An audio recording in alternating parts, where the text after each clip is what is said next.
Hey guys, welcome to the Garbage Time Podcast. I am your host, Katie Nolan. Before we get started with today's podcast, I wanted to tell you all about Roan. Roan makes stylish activewear from innovative and custom fabrics built specifically for men. Men used to have two choices when it comes to athletic clothing: settle for a substandard big box brand or opt in to wear women's yoga gear. Roan felt that men needed another choice.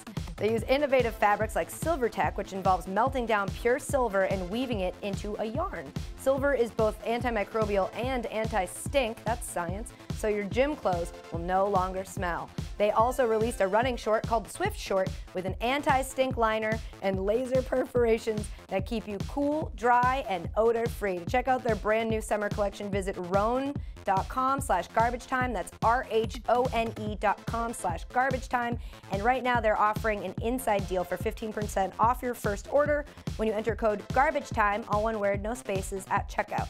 That's RHONE.com/garbagetime and then enter code GARBAGETIME, all one word, no spaces, for 15% off your first order of anti-stink workout clothes. Roan, made for men, fit for kings.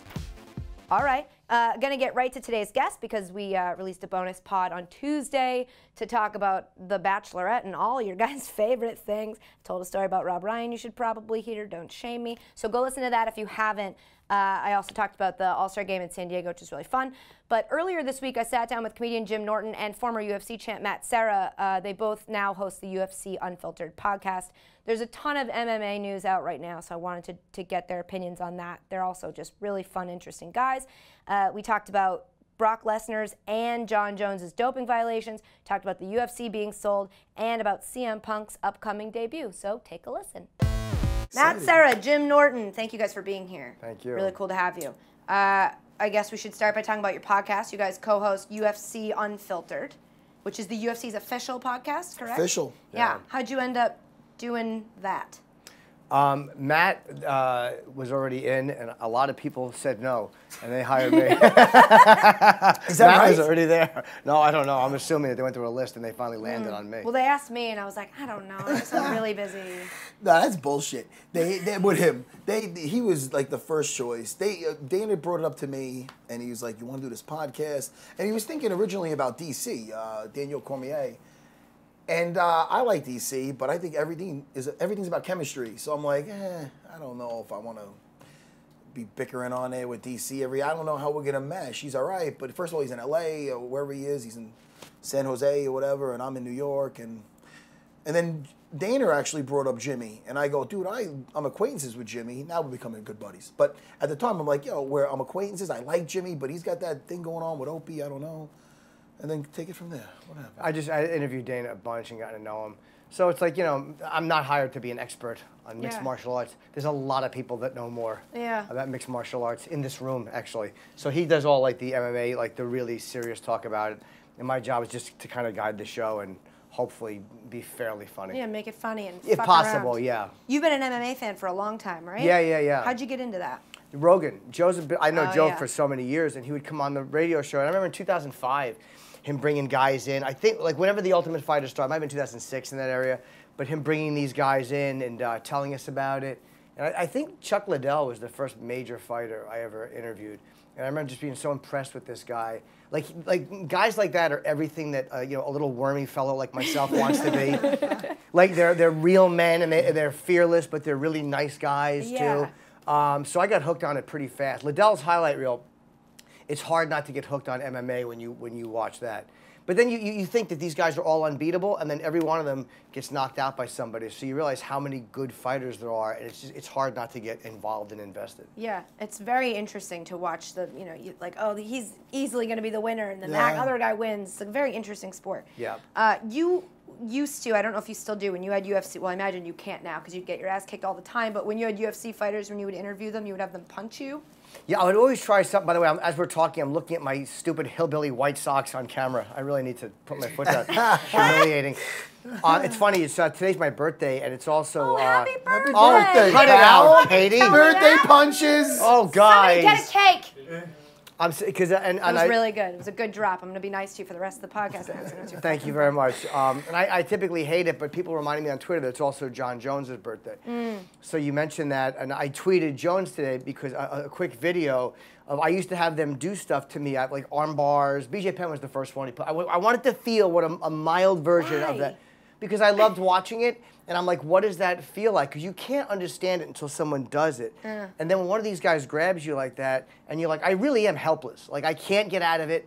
It made me even more in awe of what these guys do. So Jones had give me a shin kick to the upper thigh. Never asked him on fight week because they're ornery and they're cutting weight. So we were interviewing him about whatever fight he was having, and he put a shin in my thigh, and it hurt so badly. I remember I said, I think I had to shit. Like, your whole body just makes you wants to, like, evacuate everything. And I thought I was going to vomit. I had to go to the bathroom and splash, like, cold water on myself. I thought I was going to faint. It'd be great if you vomited and shit at the same time. That would really have been a much better video if I had done that. That was your first reaction? That much pain? You're just like, I want to shit? Yeah, that's how I handle it. That's why women, I feel safe around me. You know, as soon as there's a physical confrontation, I duty on myself. Fucking animal. But I wound up, I've had so many of those guys hit me or choke. Cain Velasquez choked me. Ronda put me in an arm bar. And they're all awesome. It's just kind of fun to experience it like on 1/20th of the level of what they'd be doing in a fight. Why would you ever ask someone to?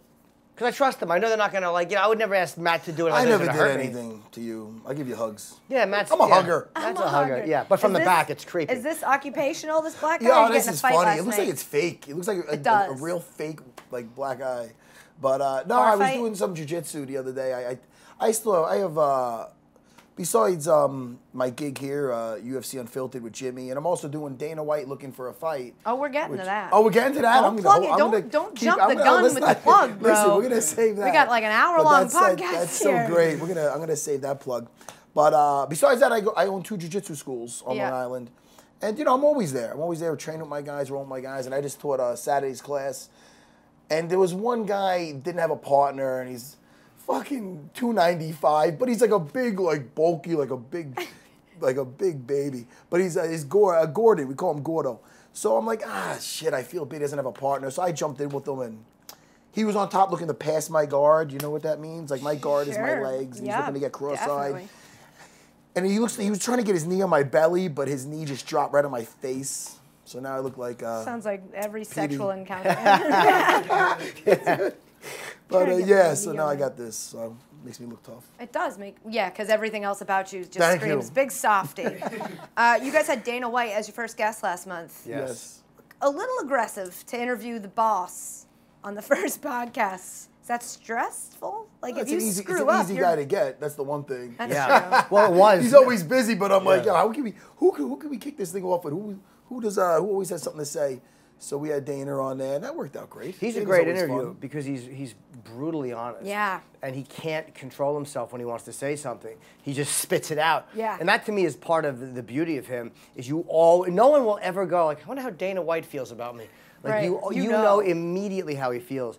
And that's part of what, to me, has made the company so successful, is the fact that people like, this guy's not bullshitting. He just gets out there, he says what he wants to say.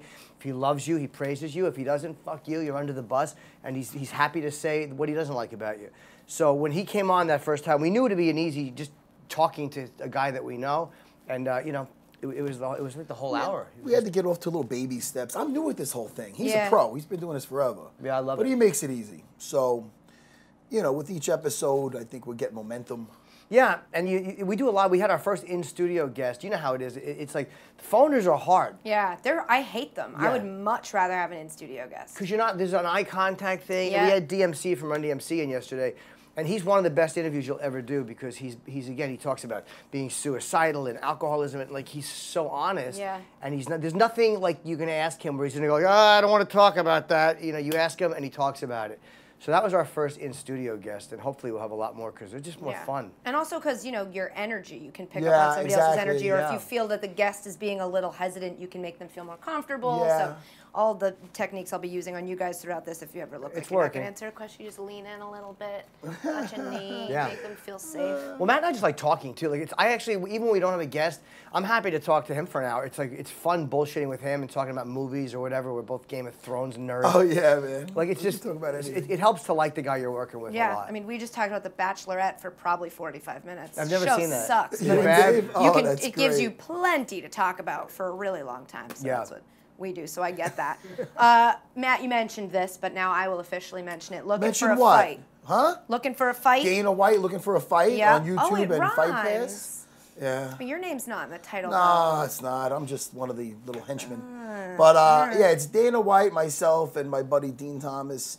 And he's a former fighter also. We go to smaller MMA events around the country and looking for upcoming talent, either for the Ultimate Fighter or the UFC. And we found some good dudes already. And while we're in like that state, we do what's that state's known for, or like where the best places to eat. In Texas, we did some we do some crazy shit too. Did you square dance? That got cut, by the way. Yeah, you did it and then they had me fucking around doing it with one of the guys, the Tooth, one of the guys that was on there with us, but it made the cutting room floor. Thank God. Did you just say his nickname was the Tooth? Yeah. He's not on the show no more, so fuck that guy. But yeah, that guy. That nickname sucks. Yeah, it does. Does he have one? He was missing a tooth. Oh, so it fit him. All right. You know? But they have us do crazy shit where we did bullfighting. We did bull riding. We were just in LA. I had to do and I was just talking about this in the last episode in LA, episode 7. We had to do a stand-up at the Laugh Factory. 4 minutes. Stand-up? Holy shit. Wait, how long was your set? 4 minutes it was. Hey, listen, I'll tell you, fuck. You're like, I got 4 minutes, you little pussy. No. 4 That's minutes fucking ridiculous. Is a long I was first. Katie, I was shitting myself. Did you write it? Did you write it for him? No, nobody wrote me any. Jimmy saw it. Listen, first of it all, good. did you say is it awful? Good. How dare Katie? Well, first, Jimmy, do you think it was awful? No, it was. First of all, I'm one and done. Let him finish the answer. Here's why it was funny. Because people can say, it might have been Lenny Bruce that said that the audience as individuals, they're idiots, but as a group, they're a genius. You know who Lenny Bruce is? Yeah, he's an old-time comedian that was fucking known. Just checking. Yeah, there you go. They sense when you're scared, they sense when you're lying. Of course. So he's a genuine guy. Matt's just a funny true. dude. And he goes up there, he's, hey, what the fuck? And he's just being himself. And people can sense that, and they just enjoyed him. Like, it didn't feel forced. It felt really comfortable. How did you prep to do stand-up? You know, it was so nerve-wracking. I wasn't even thinking about it up until the week of, because Dana, he usually gives me, sometimes they don't tell us what we're doing until we're out there. So the week, Dana said, look, man, when we go to LA, we're gonna do I thought it was gonna be like an open mic or some shit, and we're gonna do like stand-up, we'll surprise the crowd and go out there. And then I'm like, all right, man, fuck, I'm up for pretty much anything. Then I see on Twitter, coming up at the Laugh Factory, comedy, UFC edition. I go, what the fuck? I go, I'm not a comedian. I was shitting myself. I saw you before I left. You both like to shit yourself. Yeah, we certainly do. That's how we react to fear. Season this interview. That's strange. But no, I mean, let me tell you, Katie, I was nervous. I was nervous because people, they watch the YouTube show and they're like, oh, you're a funny guy, and you're a funny guy. But we all know that there's a big difference between making your buddies laugh and then getting up and now to make us laugh, monkey boy. So I was like, I was nervous. So but it's almost like everything else. I just get it out of my mind until 2 days before. But I did all right though. What's the best joke you told? I don't tell jokes. I get into this whole thing. What is that? Some kind of comedian you was like, so watch me punch some shit. Like, you know what did you say? What made people laugh? He's a storyteller. He's like Spalding Gray. I basically got into how, like, being a fighter. People would ask me about fighting movies and if they're realistic, like Rocky. And I would get into, like, the most realistic thing about Rocky has nothing to do with fighting. It's about relationships.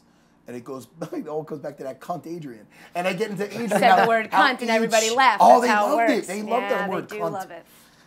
But I bet you know that fades fast. You can't get away with just cunt all the time. No. That got the big. I had to go. It's a rough word. It's ruined 3 of my Tonight Show sets. Katie wants to throw me out. Really? It ruined what now? No, Katie. As soon as I said really, I'm like, I don't think he was being serious. No kidding. Sorry, Sorry, we don't tell jokes. We tell stories. I got ADD. What was I? Me too. Don't worry. I don't know. It went well though, Katie. Yeah, I Check bet it out. did. I won't. but I'll think about it. Try to. Maybe. I'm Dave Easton. I'm gonna It's text better you than later. you think it's going to be when he does Tell it to stand-up. Because Yeah. I always root for people to bomb.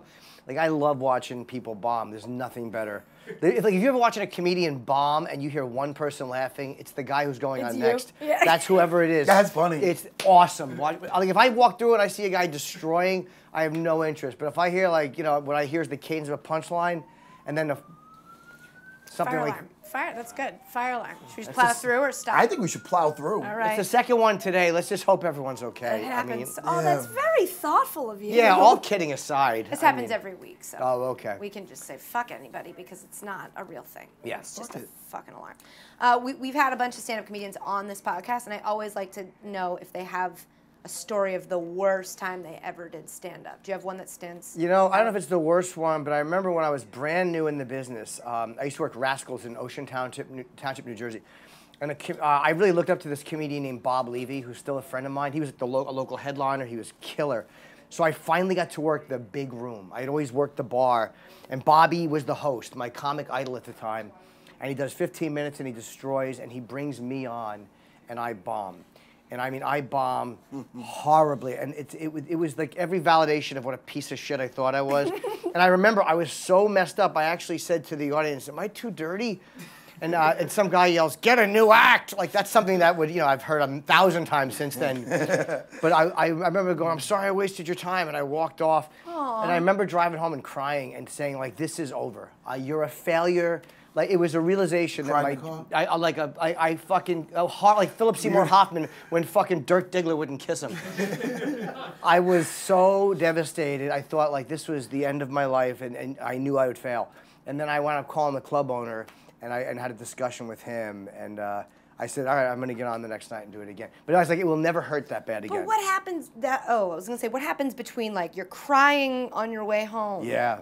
And then you did it again the next night? I think so, but it might have been right before, I started in 1990, so it might have been right before the first Iraq war happened. I remember that happened and like a lot of the places were closed.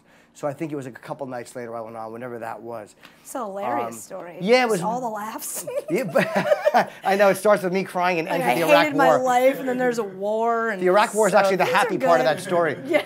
But yeah, but I've had worse shows than that, like with more aggressive audiences, or where I bombed harder, or I bombed in more important situations. But that one hurt the most. Yeah. But after that, it's like, you know, afterwards you just you walk it off, and Kind you're of like, freeing. It's very freeing. Yeah. Because you know I bombed 1,000 times. It's part of it. You just got to get out of Yeah, the way. it is kind of fun at times. I'm too scared. I don't think I could do it. I'm one and done with that shit. I went in there, it's like somebody trying out MMA and fucking getting a knockout and then just I drop the mic, I'm fucking out. You got to put him in the octagon now, because you've done stand-up comedy, so you have to go fight. Never happened. Never. I don't know. We could fight. We're like in the same weight class. Yeah, you and me, yeah, you and I could fight, but I just, you'd probably still beat me, and I would just pretend I had taken it easy on you, but I really wouldn't be. Oh, some guy at Caroline's, I was there like 3 years ago. I attract psychopaths, and Me too. There's, and there's always a problem. I never see the problem in the audience, and they come up to me, they're like, "Do you see what happened while you were on?" I'm like, "No." Like some guy pissed on the floor. Like I'm literally like Caroline's has a bit like banquette seating, and he was so drunk he didn't even mean it. But they said he just took his dick out and he pissed all over the floor in the middle of my show, and I didn't know it. And they threw him out, and I took a photo. I didn't touch it, but I kind of like looked up like, from the floor and smiled to prove that it happened. I should have stopped at one story, but I had to finish that one. It was No, that was a good story. That was like a picker-upper. Yeah. Oh, man. No, there's a lot of big UFC news right now. I don't usually get to talk about it. I'm more interested to know, you know, expert, funny guy's opinion on these things because, you know, I'm a UFC fan in that I went to college with Chris Weidman, and so I watch. Yeah, I watch when he fights. I love him, and I'm trying to get into it. It's a little bloody for me sometimes. But you just got to get used to it, I think. Yeah. So, you know, I'm working my way in. Plus, you guys got to name them better. Like, just numbers is just, I can't keep track. Back in the day when I used to fight, they used to be UFC Relentless, UFC this. I guess they fucking ran out of names. I mean, there's 200 UFCs. What are they going to come up with? You won the good one. UFC 69. 69. Thank you. Yeah. Sex stuff. Bang, bang. Anyway, so big stories. Let's get into some of them. Yes. Brock Lesnar, after he won, At what, UFC 200 Yeah. against Yes. Mark Hunt. UFC announced he's been informed of a possible doping violation. What did you guys think when you heard that? I was gonna say, were you surprised? But like, look at Brock Lesnar. You can't. Well, I mean, he's always fought before, and he always looked like that, and he's always passed. So I mean, I didn't have any reason to think that he looked any different. He always looks like a freak. Didn't he pass 8 tests good that way, month too? you Like I know? think he passed eight. I don't other tests. understand the testing in Hey, UFC. listen, me It's neither. like, When why I was did it fighting, take it wasn't so as long? crazy. I have no clue whatsoever. Someone tried to explain it to you. I really don't know either. I think it's very random, and it's like whenever they test the samples, they just test this. I don't even think when they test the sample, they know it's Brock or John Jones or Cormier. I think they test it, and then if there's a different result, then maybe they find out whose it was. That's my guess. But Mark Hunt said he wanted half of Brock's purse, and then now Mark is I think he fuck said that, all I of want it. all of it. Yeah, I think he amended the guy that. should be compensated. Yeah. But I mean, that's not how it works. It's definitely not how it works. Like, but who give me gets all who- your money. Yeah, but who gets it then? The commission? Why should the commission get it? Does Brock have to give it up? He's gonna have to give something up, man. He's Does gonna have he- to get pay some. He's gonna get if he is found guilty of all this shit. I mean, listen, when you're doing steroids and you're making yourself more powerful to do MMA, it's the fucking worst thing ever. I mean, if you like, remember that guy who just got his skull cracked? If Oh my you- God, the Cyborg's dent. husband, yeah. Oh Like, my if you- God, it looks. yeah. How do you even fix that? No, he's Like put a blow dryer on the outside and hope it pops out like a car. Like I don't even know how you. Suction that work on a yeah, car? I think so. You blow dry the It's outside of the fucking dent wrong. and it pops it out. It's physics of some sort. Yeah, I didn't know that either. I'm a He knows more than us about car it. person. But listen, you're not. It's not like baseball where you're fucking getting more powerful to hit a ball. Well, You hit even that guy's they, fucking mostly skull. they're taking steroids so that they can recover faster. Most other sports, Who's I feel that? like for baseball, football, it's more like you want to get out there and practice more. Yeah, but it's also making them a better, Yeah, stronger of athlete. course. Whether it's making them more But powerful like to baseball tackle is somebody a or to skill that you hit have a- to like hit a ball. You still have Yeah. to have that skill. Well, Mostly you it's like still have they, to have a skill to fight. You No, can't of go in there just a course. juice head. right. But you need to be big physically. Like you need to What do you be mean? to fight. Like No, you you don't. need I- to I- overpower. So you're saying he could beat you in a fight? no, well, there's weight classes. I don't like how you answer I'm so not fight- dismissively no. You should have said, well, under No, the right no, circumstances. 110% no. No, just- because bigger and stronger is not in your own weight class. That's not going to win you the fight. He's a freaking heavyweight, Brock Lesnar, and like I said, you're getting more powerful and to do bodily harm to somebody. So in MMA, it's just really, really bad. I mean, Yeah. it's bad. Everything's cheating. But it's the sport of fighting. Right. The goal is to take the other guy out. Yeah. So by any means necessary in there, man. I mean, you know what I mean? You're taking limbs, you're dumping them on their head, you're punching them in the face, you're elbowing them. And, God, I miss fighting. But anyway, the You can point still is, do it at like any bar on oh, Long fuck Island yeah. on the I'm not going to see weekend. my kids for a while. Like, go to Hey, I recognize McKee's. that guy. He was Yeah. on the TV. Now he's fucking up Jimmy in the corner. Not this Jimmy. Different. But anyway, the point is, Like, damn. if he did get caught and he is busted, throw the book at him, take all his fucking money, and I don't know, flag him. Flag him? Flagel? What's a flagel? I don't know A what a bagel? I don't know Flagel what is a- a flat bagel. You know Oh, that that's Long too much. Island. Flag him. You were going to say flag them, fuck them. You didn't know what you were going to say. What do so you just- do in Game of Thrones when they Flay. That's Flay. what it is. You Got watch Game of Thrones? Yes, I do. There you go. Let's But talk about not, that. I'm not caught up. Don't. no? We can't talk about it. Oh, you didn't. What? I'm like season 5. Oh, can I just boo you Okay. now, though? Go for it. Boo! That was a You woman. done? Boo. Yeah, that was the worst boo My ever. voice cracked like Peter Brady. When I was Hiss, doing you masher. You are the worst.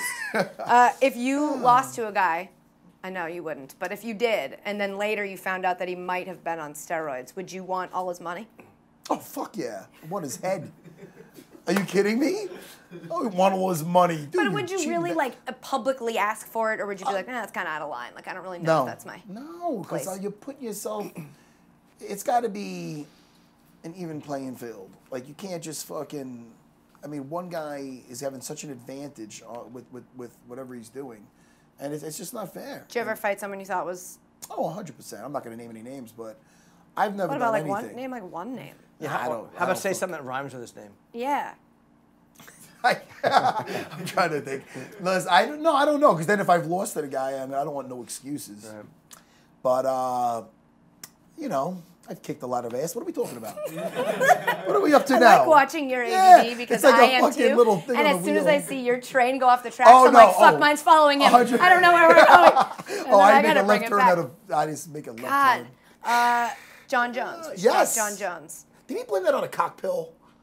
I don't know. Oh, did he? Because I saw anti-estrogen. I thought he blamed it on Extends. Did he? Then Shale said something. Did Shale Sonnen say something? Google that. Google that shit. I don't think. I had heard. Jones. I heard dick pills. Really? But yeah, I didn't hear that from John. As a woman. So you're saying the BBC is a myth? Is that what you're saying? As a woman, let me ask you, when I hear the word dick pill, Yes. should I be thinking Viagra? Or should I be thinking the ones that they advertise in your email? They're like, we'll make your dick bigger. What is the dick pill? Jimmy? Well, let's say, as someone this is who something actually, me and Jimmy could talk about. You take the first one. I crush them up and snort them. Okay. But I only do Cialis occasionally. What's that? Cialis just makes your dick harder. So Viagra. It was like Viagra, But a competitor. to me it was, yeah.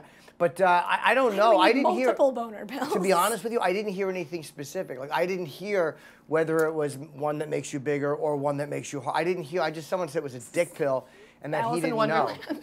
You know what I mean? That's one pill makes you harder, again, one pill makes you bigger. That might be bullshit, but that was just what I heard, and that to me made sense. Like, yeah, maybe you want to get your dick hard or whatever, and because I can't see why you would do something knowing that they're testing you. Yeah. So I think a lot of times these guys will take something that they're not sure what, like it's literally a mistake, and a dick pill could have some weird stuff in it that you're not aware of. But John Jones has a history of. No history of doping though. No, well, not doping. But like doping. Yeah, but partying and doing coke and that stuff is a lot different. That's a different self-destructive path than someone who is actively trying to cheat fighting. So you separate the two. You see it as, I mean, well, they're both fair wrong. too, but like you see it as like he could have trouble in one area, but he takes fighting so seriously that he wouldn't ever. Well, one is, you know, when you're in the midst of an addiction, I think that you're self-destructing. You're not going, I got to beat Cormier, let me take this pill. Yeah. I don't think I do think people are stupid enough to do cocaine because of the addiction. I don't think someone as smart as he is dumb enough to just take steroids knowing he's being tested. I think he's too smart to do that. That's just, you know, and the dick pills I just heard. But it made sense to me because to me something like that is one of those things that you're not thinking as much. Like it has nothing to do with you fighting. Yeah, I feel a little bit bad for fighters and how tough the testing is because you could take a vitamin and not know that there's something in it. I mean. Yeah, and then their argument is, well, it's your responsibility to know. Okay, fair enough. But I would never think that a guy, if he took a dick pill or something like that, is like trying to cheat it. You guys had him on your podcast right before that fight, right? Yes. But it was before yeah. the test. So how did you feel when you found out about the violation? I felt bad, you know, when you see him crying at the press conference. No. And I'm like, this to me that does not look like a guy who is actively trying to cheat. Like you can't think you're not going to get caught. Hey guys, back to Jim and Matt in a minute, but first I want to tell you about ZipRecruiter. Are you hiring? Do you know where to post your job to find the best candidates? Posting your job in one place isn't enough to find quality candidates. If you want to find the perfect hire, you need to post your job on all the top job sites, and now you can. With ZipRecruiter.com, you can post your job to 100+ job sites, including social media networks like Facebook and Twitter, all with one single click. Find candidates in any city or industry nationwide. Just post once and watch your qualified candidates roll into ZipRecruiter's easy-to-use interface. No juggling emails or calls to your office. Quickly screen candidates, rate them, and hire the right person fast. Find out today why ZipRecruiter has been used by over 800,000 businesses. And right now, my listeners can post jobs on ZipRecruiter for free by going to ZipRecruiter.com/Katie. That's ZipRecruiter.com/Katie. One more time, to try it for free, go to ZipRecruiter.com/Katie. That's Katie. You should probably know that by now. Okay, back to Norton and Serra. All right, what else we got, Katie? Other big UFC news, the sale of the league. We call it league? Yeah. For a reported $4 billion. Yeah, man. What do you guys think about that? I think it's amazing. No more extra money for us though. It didn't mean anything. I was gonna say, do you get does that make your valuation go up? No. It is an amazing thing because I started my first UFC fight was 2001 at UFC 31, and back then it was a room like the size of this for like the weigh-ins at the Trump Taj Mahal. Which is a small room, is what he's saying. And it was like, again, they bought the thing for $2 million, and now look at that, $4 billion. It's an amazing thing. And again, you know, Lorenzo and Frank are leaving, but Dana's staying aboard as president, and you know, he thinks the best. He's telling me the best is yet to come. It's only going to get bigger and better. You believe that, you know, are you worried at all about Dana not having as much? No. No. No, I mean, he's still 100%. Yeah, I talk to the guy like every other day or whatever. So he's the face of the company. They'd be stupid to not let him do what he did. It's almost like when you're involved with taking $2 million. I think they sunk 40 into it or something. So say 42 million, and you're part of turning into a $4 billion operation. Yeah. Anyone that buys is now the parent company that tries to fuck with the operational is crazy. Right. Like, why would you? Just let him do what he does. It works. Don't mess with it. So no, I think he's going to continue as he has been. I know you both think UFC's perfect. You love it. You love Dana White. Yes, we do. If you could change one thing, if you were in charge and you could change one thing about UFC, what would it be? Good question. Oh, that's a fucking... I'd pay the podcast host a lot more money. Fuck yeah. I would really invest in them. First order of business. Podcasts are the future. UFC Unfiltered, just put everything into that. You know, it's funny, and I wish you would ask me this as a fan before I hosted, because I can't think of anything, because what I like about it so much, and I'm not giving you the PC answer, I'm really thinking if there's anything I would change about UFC or MMA in general. I love the fact that there's so many fights I care about. There's no other sport that's roped me in so fast. Different weight classes. Like I cared about Frankie Edgar, Jose Aldo. I cared about Lesnar, Hunt. Like I don't know how they get me to care. I haven't given a shit about boxing in so many years. Yeah. And I've been a fan way longer. Dana called me years ago and said, we're going to work together someday, man. I'm going to have you on board doing something, a podcast. He didn't get specific, but he said he wanted me to be a part of the company. And this is probably 2008 or whatever it was. So I've been a fan for such a long time. I'm only working for them for this long. And I can't think of anything I ever thought like, oh, I wish they would change this, or that's bad that they do that. Because he confronts things head on. He comes right out. Yeah, that fight sucked. Like when Dana doesn't like a fight, he says it sucked. When someone is doping or accused of doping or makes a stupid move, he goes, what the fuck's he doing? Like he calls people out. He says what's on his mind. So I can't think of anything. But if I do before the interview's over, I'll definitely tell you. Toss it out. Absolutely, yeah. I will. Let's talk about fighters. Chris Weidman, we touched on this a little bit. You train him. He's my boy. I love him. We were talking about this before we started recording, I think, that I've always felt like he should be the face of UFC, and there seemed to be some hesitation there. Yeah, I mean, look, I feel he's going to get his belt back, you know, and the best is yet to come. I mean, he's had some great fights. He has a great following, and he's a great person. And again, I think handsome yeah, go ahead, keep going. Smart. Smart. You have 2 handsome. degrees. He looks like a superhero, the guy. He does. I mean, his wife is lovely. His kids are lovely. But he's not obnoxious. He's not a shit talker. Like, you know, Conor came in and is so big so fast. But Conor's a great fighter, but he's also he's still big even after he lost to Nate Diaz because he's such a great talker and he's so aggressive. He's an agitator, so people love to hate him or they just love to love him. Chris is more of a gentleman fighter, like, oh, I'm going to go in there and do the best I can and try to beat, you know. Those guys take a lot longer, I think, to become heroes or anti-heroes because they're not loud. Yeah, that's fair. He had neck surgery last month, right? How's he doing recovering? Good. He's doing really good. When's he gonna? He's not back to rolling yet, but he should be back soon. I think he's looking at November to be on the Madison Square Garden. Oh. Do people know that? Was that a scoop? I want a scoop so bad. I'm looking forward to the Holly Holm Shevchenko fight. Yes, but also I think Edson Barboza and Gilbert Melendez are fighting. I think I'm looking forward to that fight. One. This Saturday on Fox. Is it? Yeah. Is it Big Fox? I don't know. CM Punk. Yes. This one's interesting to me because you know UFC fans are kind of angry. There was at least a little bit of anger from them of like he shouldn't be taking a spot from a UFC fighter. Yeah. Do you agree with that at all, either of you? You know, I could see people's argument that, hey, man, why does this guy just to get a, you know, if somebody's got some clout, why can't he just jump onto an NBA team or this? I understand people's argument with that. But I'm looking at it like this guy could make a lot. Listen, people fight for different reasons, whether it's fame, money, power, all that, or different reasons. He's not doing it for that because he has all that. He has money. He's got fame. He's a public person. I mean, shit. But he's doing it because it's something that he has a desire to do. Where he could very well just go out there and just make a fool of himself and get his ass kicked. I know what it's like in there. I know what he has coming, like as far as what's ahead of him. And the guy he's fighting, Mickey Gall, is a very dangerous dude. So I respect the fact that he's getting in there. And he's also been training for a couple of years. It's not like he expects you just to be put in there. He gave up a lot of money in WWE. He could have made a shit ton of money there. Does he still go by CM Punk? Is he allowed to still go by CM Punk? I might have been his name first. Yeah, I don't know if Vince owns that name. Because they get weird with, like, if they own your name, yeah. But if you go in as that, sometimes it's different. Someone owning your name? I know. It's like, what? That's what I go by. I don't think that shit's on his birth certificate. No, but I think he had it before. Little CM. With the scoop. CM, it's not on his birth certificate. So I think, I hope he does okay because I like him very much as a person. Yeah. And he broke the news on your guys' podcast, right? That he was going to fight in 203? Yeah. We've been buddies for a while, and it's funny. He has a beard now, and we were backstage at 200, and Matt saw him coming, but I didn't. And he grabbed me, and I thought he was a fan. I didn't know that it was CM because he's like a fucking Unabomber beard now. He looks like Ted Kaczynski. And he grabbed me and he picked me up and he put me on the ground.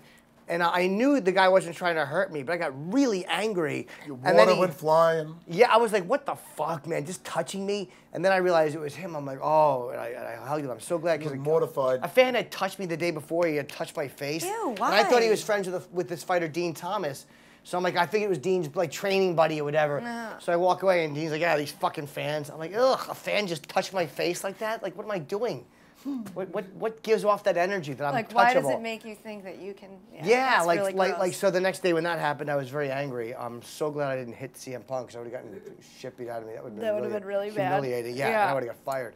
Matt, you mentioned Mickey Gall. You scouted him on that show you do with Dana, right? Dana White looking for a fight on YouTube and UFC Fight Pass? Is that what you said? Always on. That's exactly what I said. Yeah. You scouted him, so you're very familiar. Yeah, I'm familiar with him. And he's a brown belt in jiu-jitsu. He's good standing up. He's a dangerous... Yeah, it's good. Is that the best belt? It's one more would be black belt, so he's right there. But shouldn't you be black belt? I am black belt. I was going to say, but aren't kids black belt? Like, he should be a black belt. Yeah, no, listen. I didn't brag about a silver medal. Yeah. He's doing good. He's a dangerous guy. Who's going to win that fight then? I think I don't know too much about what CM's doing, man. I haven't seen him fight. I haven't seen him spar. I haven't seen anything he's got. Where is he training? He's training with a very reputable camp with Duke Roufus out in Duke fucking Roufus. Milwaukee. It is Milwaukee. Duke Roufus out of Milwaukee. We're all intimately familiar. Fucking wise ass. Everybody who watches MMA is. Everybody sounds like two dogs running a gym. Sorry, Duke. Sorry for Katie Duke. Well, she's right though. It doesn't sound like Duke. It's a name I've never heard. This is Duke. Ruff, ruff. This is Rufus. That's a great porn name. Oh, shit. Duke Roufus. Oh my God, yeah. Yeah, he could have gone into two. Basically, he only had a choice of two industries. He's a former fighter, Duke Roufus. You know Duke. Shocked by that. Oh, yeah. He doesn't sound aggressive at all. What do you say to fans who think that Gall's just somebody they're throwing in there to lose to CM Punk because they want him to win his first fight? They don't know what the fuck they're talking about. Done. Deaded. No. Conor McGregor. We talked about Conor McGregor a little bit already, right? Yeah. By the way, I spoke to him very briefly backstage. I don't know Conor. I've just met him casually. But there's video on his the Mac Life where he's meeting Stipe Miocic, the heavyweight champion, and I'm just kind of lurking. What a fuck! I look like a little creepy screensaver. I'm just lurking around in the back, talking to Reed Harris. Oh, I am gross. What do you think of him not wanting to do press and all that? That whole big, I'm retiring, but I'm not running. Yeah. Whole thing. Some guys think that they're bigger than the sport and some shit, and then they had to smack him down a little bit, let him know, no, we're running the show, and you're a part of it. And, I think the UFC did what they had to do. I mean, it's got to be tough because you can't give in to stuff like that. Yeah, but we were just saying before, if you want to be the face of the UFC and you want to rise up real quickly, you got to be an agitator, you got to be outspoken, and then, it backfires. In situations like this, you're like, fuck that, I'm not doing press. Yeah, well, then there's some shit obviously you got to do. Yeah, sometimes. I mean, but he's well loved and the company loves him. And again, he sells a lot of tickets. And he's, Dana said this even privately one time. He's like, the guy's always ready to fight. Like he literally, I think, offered to fight on 200 when Jones dropped out. Like he's a guy who just won't say no. I mean, he, after Dos Anjos got hurt, he fought Diaz. I mean, he wants to fight. Yeah, so he's not a guy who just picks easy targets. He really will fight anybody. So you can't not respect his ability or the balls he has. Yeah, some people just don't want to do the on-camera stuff. right? Which, like, the opposite of that would be Rousey, which everybody is now saying that she's more focused on acting than fighting. She doesn't want to fight anymore, they don't think. I don't know. I haven't seen her. We saw her walking with her boyfriend, I think, briefly there. I haven't talked to her since then. Maybe it put the whammy on her a little bit, losing. But she said recently she wants to come back and get her belt back. So I think she'll fight again. Maybe she was just taking some time off, you know? What do you think? I think Ronda will be back. I think she's too talented not to, and I think she's a competitor and a fighter, and that loss hit her obviously very, very hard, and that was coming off of just a nonstop, how many fights she had in a row, and she's doing movies and doing this and doing that, but now that she, her jaw healed up, and was her jaw broken or just fucked up? It was fucked up. I remember she couldn't eat an apple. That was the And official. then- Was it broken? Well, No, doctor, just what fucked is up. it? Just fucked up. Now you got a fucked up jaw, Ron. But no, We'll see you back here in 4 weeks. She put on Instagram or somewhere how she was able to bite an apple, and she was all happy about that. So Apples are delicious. yes. All kidding aside. Yes. So she loves those apples. So yeah, she's back to eating apples. Who knows what'll happen? I think she'll be back though. She's back to eating apples. That's breaking Yeah, news. Ronda breaking Rousey back to eating apples. Oh, You retired. Yes. How hard of a decision is that? Was that for you like time to go, gonna go do something else? No, or- when you're fighting, it's got to be the most important thing in a sense that, like, it can't just be like, oh yeah, I'll take the fight. Why not? Like, it has to be. That's all because it's serious business. Because a bad night on stage sucks. Because we're doing your stand up and I'm sure it eats a lot of cocks. Because you when you bomb or something, it's like But if you have a bad night, and back when you have a bad day in the office, you're getting fucked up, and again, you have to be 100% in. So with myself, how I knew it was time. I mean, one, I was getting into my later 30s, and I always have that analogy where an aging fighter is kind of like an aging stripper, but not nearly as funny because an aging stripper is fucking funny. But an aging fighter, nobody wants to see that. I mean, but where was I? I don't know. Oh, anyway, so then I heard somebody talking like, oh, I'll fight Serra next. And normally if I heard that, it's like just throwing down. That to me is like, I take it like to heart. Like, how dare you mention my name? And Yeah. I remember I was about to take my kids to the park, literally. And I'm like, and I saw the thing, and I'm like, I don't care. All right, kids, let's go. Maybe we'll get some ice cream. No. And that's So how I you mean, knew. so that's when I'm like, wait, all right, maybe it's time to walk away. Yeah, It's not- something changed. It's not exactly I don't really give that much of a fuck anymore. Where normally I'd be wanting to fucking go get this guy out of his house. Because it's dangerous. You could go to work and get seriously Oh hurt. yeah, fuck. So yeah. you better give Yeah. a shit about it, or else why bother 100%, keep going? yeah. Bombing is just bombing. There's nothing physically scary about it. You know, but that's mentally scarring. I don't know. You might Yeah. poop yourself But though, mentally and then scarred. everybody. Well, you has know to how I prevent it poop. before I go on stage? I sing along with "I'm the Entertainer" by Billy Joel, and that really pumps me up That's good. to go out and I make bet those if anybody folks walked happy. in on that, that's like the creepiest thing Yeah. ever. Because that Oh, song's fuck. got the weird, creepy. Yeah, doodly doodly. Yeah. I don't even know what instrument that is, but it is. Yeah, it's a fucking lute. Holy Creepy. Last thing before we do our funny questions, which will be great. Ariel Helwani, what do you guys think about that situation? I can't even unpack it. I know you know what it is. I wonder if this motherfucker. You know what? I used to get. I know Ariel forever, and Everybody does. He's very connected in the industry in and which you work. It's so funny because at the Laugh Factory, you know when he got thrown out of the fucking thing. Yeah, My thrown out of the last, fucking the thing. joke that killed the most when I was about to leave, I go, Dana's coming on next, and if anybody heckles him, he will Ariel Helwani you out the fucking building, and it killed at the time. You know, it was literally the day after that UFC did get thrown out. Yeah. Like, that shit happened on Saturday. We did this stuff at the Laugh Factory on Sunday. So So I he gets gave his the guy a credentials call after revoked. that. I gave him a call the other day. Yeah. Just to, and the guy didn't pick up, and he didn't give me a text or anything. So I wonder if he's being a little bitch. You're saying he doesn't answer your phone? So I don't calls think the now? guy's picking up because I did the old Ariel Helwani joke. I don't think it's that. I mean, he had his credentials revoked for reporting news before he was supposed to. I don't know. You know, it's funny. This is like, because I think that part of the thing is the UFC is so big now.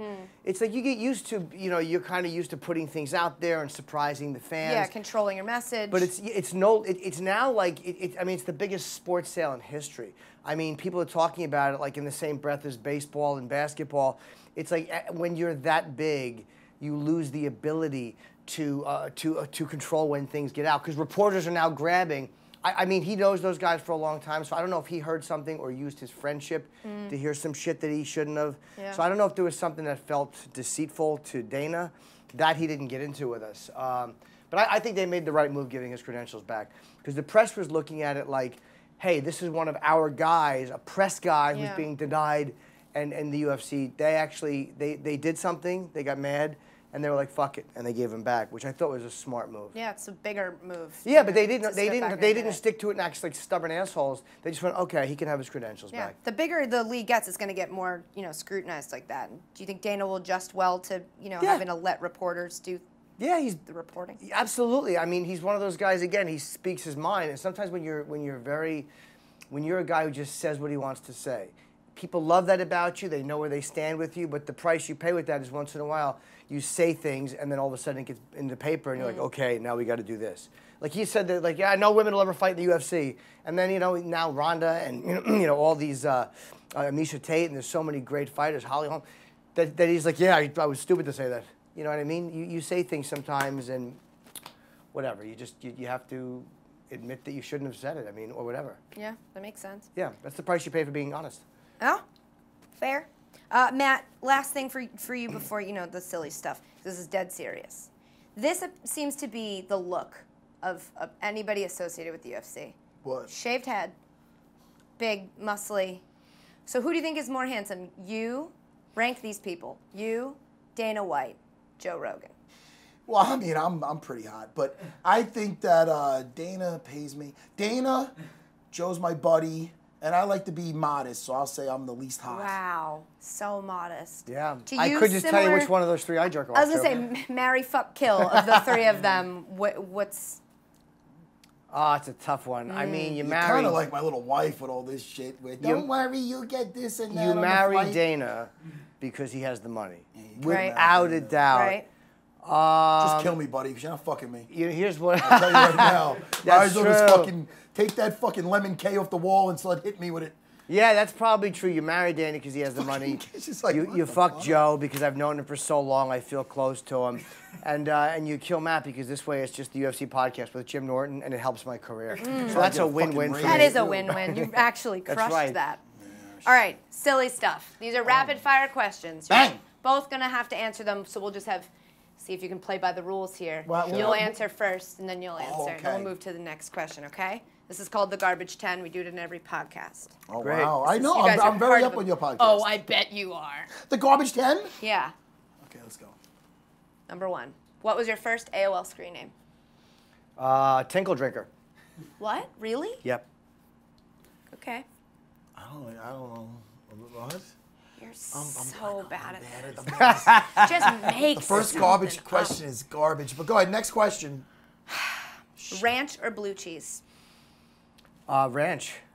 I don't eat any condiments. Oh my God! This is bad, Katie. He really doesn't. He does not eat condiments. I don't eat What's wrong with condiments. you? The best part of the meal is dipping and It's stuff. creepy. I dip You're too. weird. Yeah, I'm such a What was the first concert you ever went to? It's either Kiss or the Village People. I don't remember the order. It's the Village People. Probably. More embarrassing. No, you didn't say which one do I identify more with. You said which one do I go to first. What about you? You've never heard music in your life? I think it was fucking Bon Jovi or something when I was a kid. Katie, should I just leave now? No, Matt, come on. All You're right, being let's honest. go. You just be you. Who's your favorite superhero? It's probably Spider-Man because I was in the movie. Nobody picks Spider-Man. Yeah. That's good. That's a good... I relate to him. The arm goes out, white stuff shoots. I mean, that's my life. Wolverine, before he became mainstream. He used to be in the comic book, not that you give a fuck. He used to be 5'3". I give a fuck. He was 5'3" in the comic. Yeah. And now only the little kids nowadays, I mean, now they got fucking Hugh Jackman, who's fucking 6'5", playing them. Yeah. It's fucking bullshit. I mean, all these kids now, they got Uriah Faber and me and Jimmy to look up to for the short people. Go ahead, I'm sorry. No, don't be sorry. This is good. You answered a question. Thank you. Never Katie. apologize. Thank you, Katie. Do you put, well, I already know your answer to this question. Do you put ketchup all over your fries or on the side? Always on the side, and I don't fuck with ketchup. It's too sugary. I put mustard on everything. What kind of mustard? I prefer Dijon, but my diet's really weird. So I use a lot of like brown mustard. I put it on eggs. I put it on chicken. I'm a repulsive individual for many reasons. I like mustard on anything. On eggs? Anything. Yeah, I'll order an egg white omelet with avocado and mustard on the side. How am I not a lead guest on The Tonight Show with these type of answers? And you're no ketchup. So just dry French fries? Yeah. Ew. Okay. What's your guilty pleasure television show, like embarrassed to admit in public you watch? Actually, I think nothing embarrasses you in public. Yeah, I mean, a guilty pleasure television show. You're not gonna embarrass Shit. this guy. No, I can't think of one show I watched that I would be. Game of Thrones isn't a guilty pleasure. The comeback. I'm proud to admit that is a masterpiece. The British Office. I can't think of one. No, like Real Housewives. No, I don't enjoy them. $1 Million Listing. No Oh, shit. wait, no, I only watched that once. I didn't give a shit about it. I can't think of one. Lip Sync Battle. No. What's your guilty pleasure TV show? Oh, I cord cut. I don't have TV. No, actually, I used to watch it with my wife, which it's embarrassing to say, but it was fucking funny when the Juice Heads used to fight. It was fucking with the fucking housewives Jersey from New Shore? Jersey, Oh, housewives from New Jersey, and with the fucking the two Joes were fighting, and then it got stale. I can't think of one. And I mean, you never watched? Oh no, that was the season with the flip tables. Oh, come on, man. I watched. All right, Katie. But I like that you looked at him to relate. Like, remember when the Joes fought? And he's like, what are you fucking I know, he talking is. Yeah, I don't watch much Joes. TV. No? If it wasn't for the whole fight in a cage thing, I'd be so unmanly. No, that's not true. It's a pull quote for this interview. Okay, only a couple more. Do you floss before you brush your teeth or after? What's that? Good answer. You know, the flossing thing, every time I go to the dentist, I start strong for like a few days. Me And I'm too. like, look, the blood's coming out. It feels so clean. And then I'm like, where's the floss? I don't got the floss. I'll get it tomorrow. And then I don't floss again for 6 months. It's I fucking floss bad. a ton right up like the 5 days before the dentist appointment. And So then, you don't like, get the blood couple coming out weeks- when they go to- Because I don't want them to go, how long has it been? I know, they take I'm the like, scraper that's out with the judgy. plaque. Yeah. I actually floss while I'm eating. In the middle of a meal, I'll be out on a date. If I feel a piece of steak caught in there, I'll just get right in there and I'll flick it out. I like her to respect my dental hygiene. Here's a picture of you getting flicked in the face with Oh, your it's mouth happened. steak, which is Sure. gross. Is a hot dog a sandwich? No. No. I'm going to say no. It's a seat warmer. No, it's yeah, no, that's not a sandwich. You said no? No. Just because he said no, or do you have a reason? I said no because I'm not a big into hot dogs. And I don't think they're sandwiches. You know why you don't like hot dogs? Because hot dogs are just condiment delivery methods, and you don't like condiments, so there's really no I need never to really eat. looked too deep into it, Katie. Well, but I I'm think just you're- explaining it You're to fucking you. onto something. I am. What was the last movie you saw in the movie theater? Oh, shit. I just went and saw, oh God, The Conjuring 2. How was it? It was not as scary as the first one, but there was a couple of frightening moments in it. It was a little creepy. There was some parts of it that I'm like, oh, stop. What kind of scary do you like when it comes to a scary movie? You know, the anticipation kind. Blood doesn't do much for me. Like when there's a monster going, roar. I'm like, oh, shut up. But obviously, when something jumps out at you, it's creepy. I don't like gimmicky monsters. You know, just Which simple. it seems like a lot of nowadays. I don't It's like them this at all. weird- yeah. But anything doing that jumping weird out. little walk, and they're all funny. Yeah. Mirror images are very scary. Right? Oh yeah, that walk Right? is a little creepy though. That's creepy. Is that what I look like? Yeah, it is. What was the last movie you saw in theater? Just fucking 2 days ago, I saw my kids The Secret Lives of Pets. How was it? It was good. Oh yeah. It's cute. You looked like you were angry, and then like, it was good. I liked it. I'm just looking at Jimmy. I loved it. No, I that wanna was see- fun. Those are always, they're not like pulling teeth to watch. You're about to be put to death. Fuck, Katie, All right, I'm sorry. What's your final meal? Entree, dessert, and beverage. I thought he was going to leave that open-ended. Jimmy was going to go, vagina! No, I would never give you such know a each other so well. crass answer. I'm sorry. Last meal, I would probably have pizza I from the love pizza. 6th Avenue.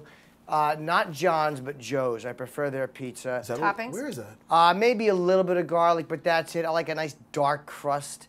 I like a really dark, crispy, like where people be like, throw it out. I'll have it, like that type of crust. Dessert, I would love to shove some ice cream into my face. Probably, but then again, I love fucking carrot cake. And beverage, I do. Morton's carrot cake. It's good. And Diet Coke is my favorite Diet beverage. Coke. I prefer it to regular Coke. It's really, Me too. really good stuff. Me It too. is. I like it. Yeah, I can't. I Awesome. think once you switch, it takes a while to get used to, and then if you try to go back, it just feels like syrup. Too Yeah, it syrupy. stinks. Yeah. Exactly. Regular Uh, Coke, and no. Same question. Yeah, I'm a big pizza guy. I should have made you go first. Just copying everything he says. I'm just a fucking follower. Maybe some pizza. Toppings? No. Pepperoni, maybe. Just cheese. Fucking boring. Love pepperoni? Nah, I'll throw that on the floor.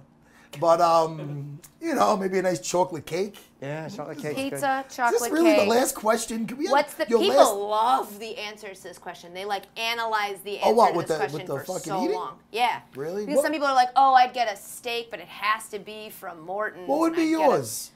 Why can't we ask you a question? Because I've already answered all of these before, but mine would be a steak, medium rare filet. From where? I don't know. I don't care that Morton's much. is good. Thank you guys very much for being here. Katie, I had a good time. I feel like I know you. Yeah, I feel like we've known each other forever.